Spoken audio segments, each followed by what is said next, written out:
My future mother-in-law absolutely hates me, and she calls me up in the middle of nowhere to tell me that she's going to ruin my wedding by doing this.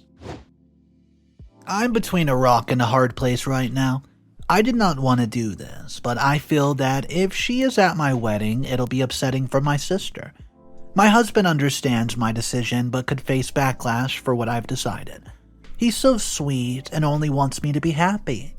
But then again, could banning the only mother that he's ever known be a good thing? I promise that if it's not just on a whim, there's a reason for why I do not want her at the wedding. All of this started about 7 years ago. I lived with my sister, who was older by some years. Our mother was a deadbeat mom. She disappeared and we have not seen her in years, and we assumed that she was no longer alive.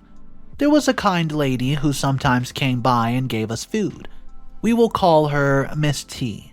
Miss T always made sure that we had food and clothing, and we met her at church, and she was one of the kindest people, and when we ended up having to leave town, we were so sad that we had to leave her. My sister got a very good job and decided to visit Miss T and gift her something.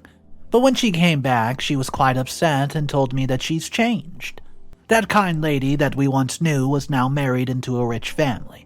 She didn't want to accept my sister's gift. I found it strange that she would be so embarrassed about helping us. What she did was a kind deed, and people had to know that she was so kind. To add to that, she told my sister that she had to pay her back all the money that she spent on us. So for months, my sister paid her back the money that she spent on us, and she worked day and night to pay her crazy installments, and it felt like we were never going to get out of debt. We then found out that the reason why she was helping us in the first place was to get the attention of the priest's brother, who happened to be a wealthy divorcee. We looked into him and found out that he was a philanthropist. It appeared that our so-called savior did all this so that she could get a wealthy man. My sister finished paying off the debt, but by then she was very sick. I, on the other hand, was in college on a student loan. I worked very hard and did not have time to party or date like some of my friends. I envied them for having a full college experience, but I had to understand that they could afford to and I could not. I made friends with this nerdy but cute guy named Brian. He was the brother of one of my roommates, and he did not seem to enjoy going out a lot. He came to our den to study most of the time because his dorm was noisy, and he quickly became friends and developed feelings for each other. However, he was in his last year, and I did not see him after that since I was not close enough to his sister to ask her about him.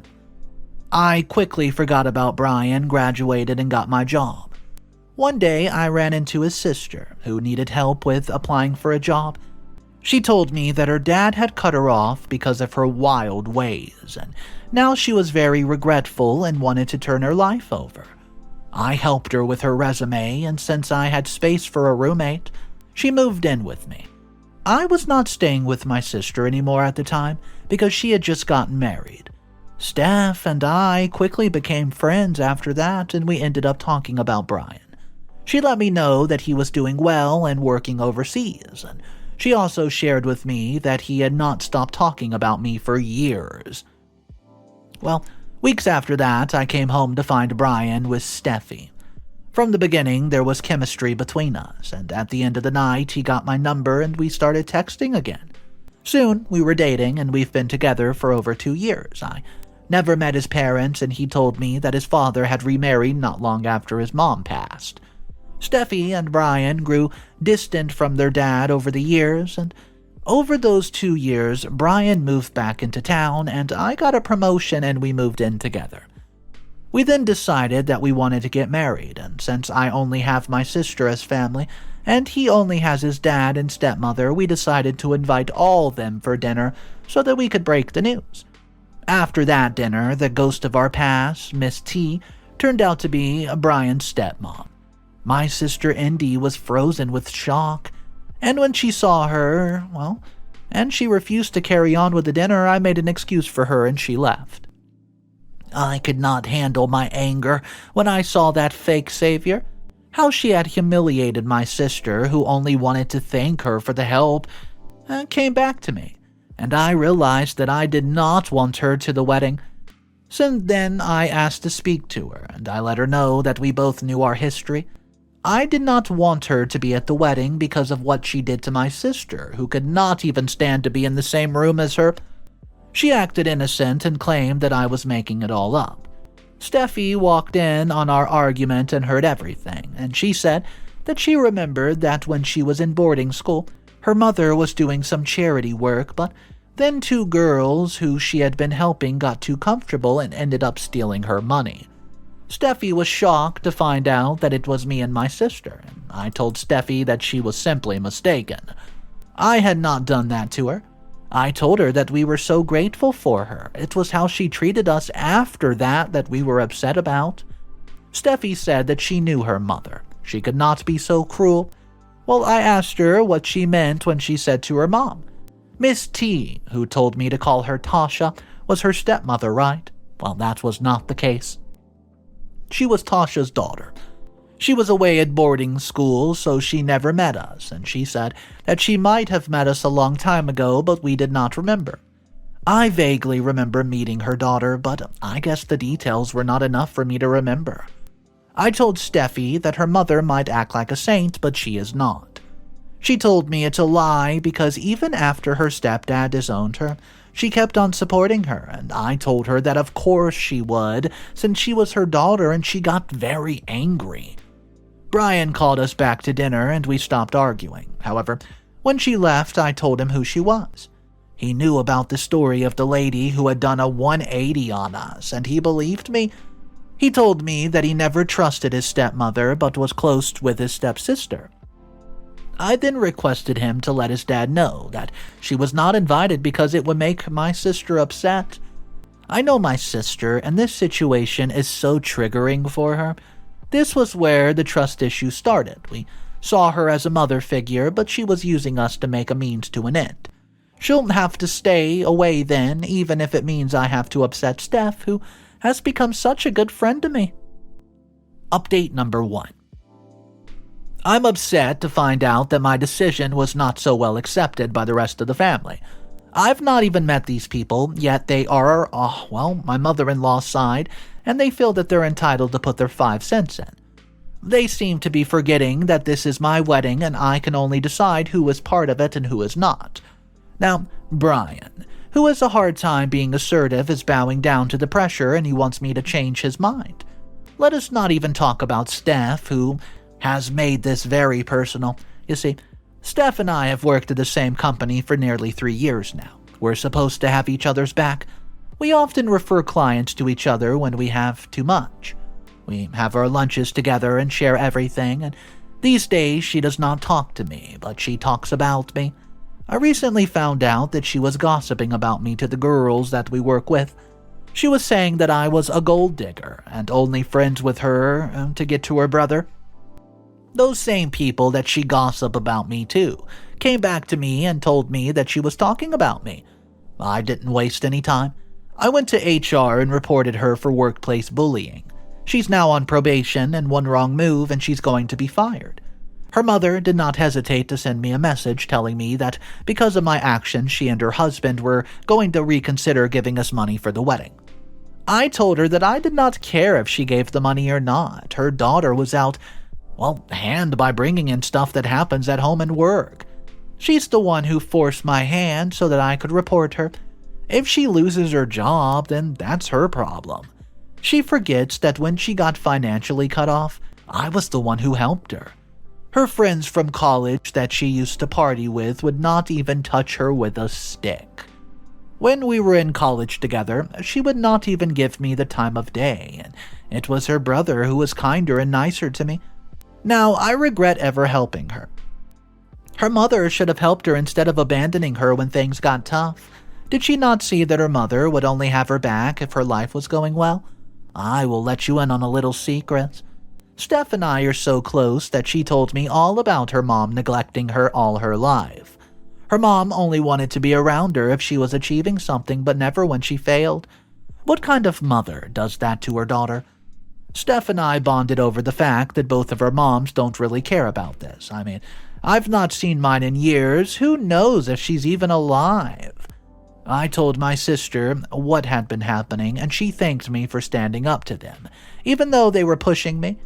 She did tell me that if it came to the point where Brian did not support me, then she was willing to back off from the wedding. I hope it does not come to that, because I will choose my sister over Brian. Update number 2. Guys, she has called me to tell me that she has destroyed my venue. Right now, I'm absolutely reeling. How could she do this? Is she insane? I'm trying to figure out how any sane person can do what she did and brag about it. Basically, for the past couple of months, things between my mother-in-law and I have been heated. There have been altercations between her, me, and my sister. Steffi got involved, and it got to the point where she physically attacked me at work. That was the final strike for her, and she lost her job. She's not spoken to me since then, and I resolved to not speak to her till she apologized. She needs to get out of mine and her mom's business. As for her mother, she makes my life hell every time that I visit their house. I like visiting their house because my father-in-law is very kind. He's quiet and stays out of the drama, and when he's there, she acts like a saint, but when he is not, she shows her true colors.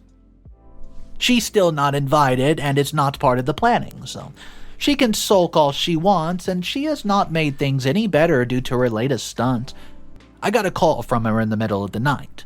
She sounded almost insane. She was laughing and telling me that I was not going to be getting married. She told me that she did not care what happened to her, but the venue was destroyed. I asked what she even meant by that. She did not even know which venue I picked, and I also told her that I could get her arrested for what she has done.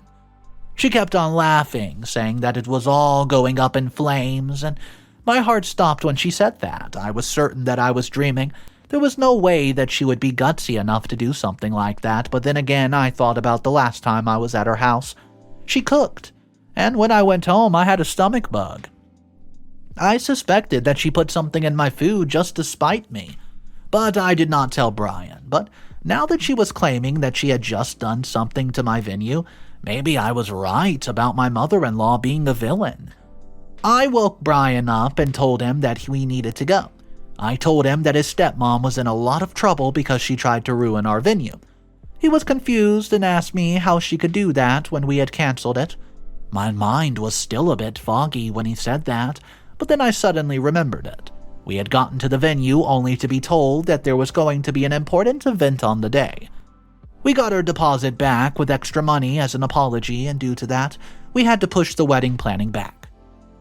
At this point, we joked that we were just going to get married at a marriage office and not have anybody around us. It was a bad idea, not really, but I really wanted to have that big day, and my sister wanted it for me too. Indy never had a big wedding, so she has always wanted to live vicariously through, well, me, when I get married. Either way, my mother-in-law messed up by ruining the venue because it was not ours. We called my father-in-law to tell him what happened, and he was horrified. He said that he was very, very sorry. He had been wanting to tell us this, but he did not want us to get worried. Apparently, my mother-in-law has been having these bouts of anger and doing things impulsively. She doesn't remember why she does those things, and he said that sometimes he wakes up and she's gone, and once he found her asleep in their garden. Now, that made the whole situation worse. Was he telling us that she was losing her mind? It was too much to take in, and he told us to tell him the address, and he said that he would get the situation sorted. The next morning, he told us that the damage was not bad. He was going to pay for the little damage that she did, and the venue was not going to press charges. He was very sorry for what his wife did. He told us that she wanted to see us and say sorry for her actions, and I told Brian that he would go. I, on the other hand, was reeling. I called Steffi and my sister so that I could fill them in. I might not be on the best terms with Steffi, but she deserves to know that her mother might be losing her mind. My sister, on the other hand, was horrified by what had happened. She said that she was just glad that I have not gotten hurt, and Steffi was unresponsive for a very long time, and then she started to cry. She kept on saying, "Not again," and I tried to get her to talk to me, but she did not want to, and she told me that she needed to go. I wondered what she meant by, not again. Had she done something like this before? Right now, I'm waiting for Brian to come back because everything is so uncertain at this point, to be honest. Everything that I thought I knew seems to be a very big lie. It makes me wonder if maybe I've not been too harsh on her. Maybe she's just been struggling with this for years, and that's why she treated us like that. Maybe she has a personality disorder that we're unaware of. I don't know what to think, really, but I'm scared. I have a very bad feeling about what's going to happen next. Update number 3.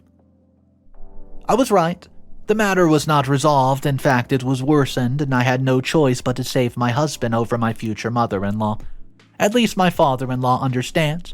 He says that he'll try his best to help his wife get out of this situation. I've not spoken to Steffi since then. She's been very distant since what happened, and I'll talk more about her later. Right now, I need to explain what happened. So, it turned out that a very important man in the community, the police commissioner, had rented out the venue in advance, and my mother-in-law had managed to destroy part of the kitchen.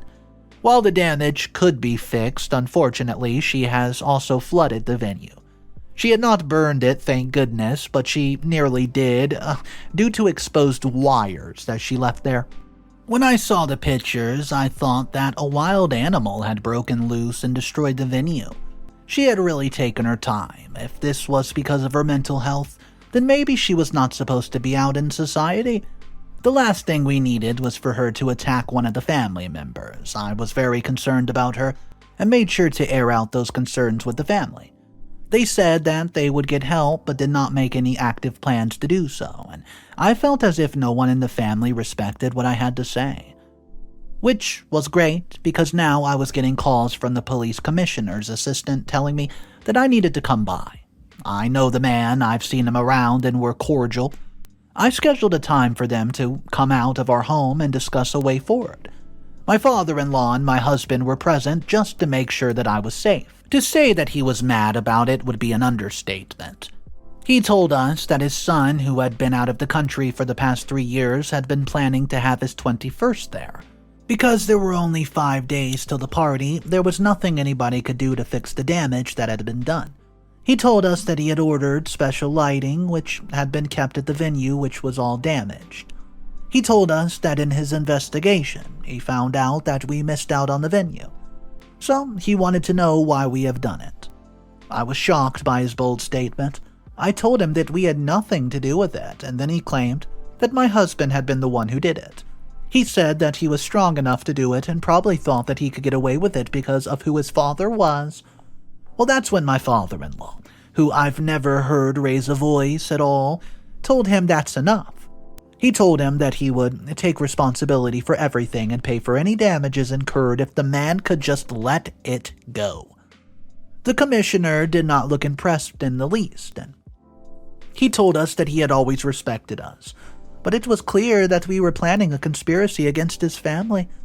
He then said that he was going to take my husband into custody until he confessed. He planned to make a public spectacle of him to show what happened when you messed with him. Looking at my husband, I knew that he would not survive a night in jail. He was just not cut out for it. And all this because I was protecting my mother-in-law, who was claiming that she was mentally ill. I had a very hard time believing it. I believed that she did what she did knowingly and wanted me to know that she could get away with it. She just could not stand that one of the poor girls, and one that she mistreated and pretended to be nice to, was going to be a part of her family. I could tell that nobody was going to say anything to anyone because they wanted to protect her. They thought that she was mentally fragile, but I did not. Maybe I'm wrong, and I have just condemned a mentally ill person to prison. That would make me a terrible person. However, she would get help there. Don't mind me, I'm just trying to justify my actions. So later on, I met with him and told him that it was my mother-in-law. I also told him that the security cameras that showed her had been conveniently taken care of, so that nobody would know it was her. I told him it was a family drama, and she did not really know that I no longer had the venue. He asked why they were protecting her, and I said that I didn't know, and I did not tell them what my father-in-law told me. Maybe if I did, he would have pity on her and not have arrested her. Well, she's in jail now for what she did, and they know that I snitched. I told them that I had no choice and that I was pressured. No one can even know that I did it selfishly. No one can ever know that I'm hoping she'll stay in there for a while. And I will get to have my wedding. I guess we can say an eye for an eye, right? Besides, I've just gotten a message from Steffi. She tells me that she's glad that I got her mom locked up. She has something big that she wants to tell me, something that'll change everything. Update number 4. So I've just spent the night in jail, and I'm also being charged with destruction of the venue. When my mother-in-law made her statement, she claimed that I roped her into it because I was upset about the fact that I lost the venue. Brian doesn't believe it. He was there when she called me. But my father-in-law now believes that I blackmailed her into doing it so that I could get revenge on the venue. What could I possibly have against poor Alex? The commissioner's son who now needs a new venue for his party? Nobody believes me except for my sister Steffi and Brian, and my father-in-law and the rest of the family are now working to prove that my mother-in-law is innocent and was not in the correct headspace for what she did. The worst part is that I do not have those tapes to prove that she acted alone. All we have is her word, and gosh, she's convincing. She's told people stories about me and my sister.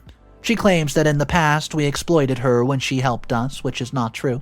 She's claimed that I knew about her mental illness and used it to trick her into acting like that. I know I did not do that to her.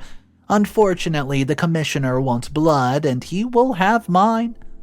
If only they knew just how messed up it was. She really is. Even her own daughter, Steffi, has opened up her eyes to the fact that her mom is not as innocent as she claims. Before I got arrested, I got a chance to hear what Steffi had to say about her mom. She told me that long ago when they stayed together, her mother was so toxic to her. She drank all the time and was mean to Steffi. One time, she got very upset that Steffi got the attention of a man that she's been eyeing, even though he was innocent.